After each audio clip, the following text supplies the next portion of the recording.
आलं लसूण आणि हिरवी मिरची याचं वाटण तयार करून घेतलं.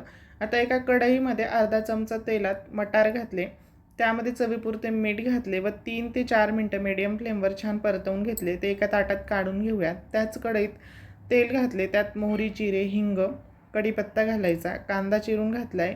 कांदा छान परतवून झाला की यात आता आपण वाटून घेतलेलं हिरवी मिरचीचं वाटण घालायचं. तेही छान मिनिटभर परतवून घेतले. आता तुम्हाला आवडीनुसार यामध्ये तुम्ही मसाले घालू शकतात. मी इथे लाल तिखट, हळद व धनेपूड घातली. मिनिटभर मसाले परतवून झाले की टोमॅटो घालून घ्यायचा. चवीपुरते मीठसुद्धा घालायचे, म्हणजे टोमॅटो देखील पटकन शिजला जाईल. तर व्यवस्थित मिक्स करत टोमॅटो मॅश होईपर्यंत छान शिजवून घेतला.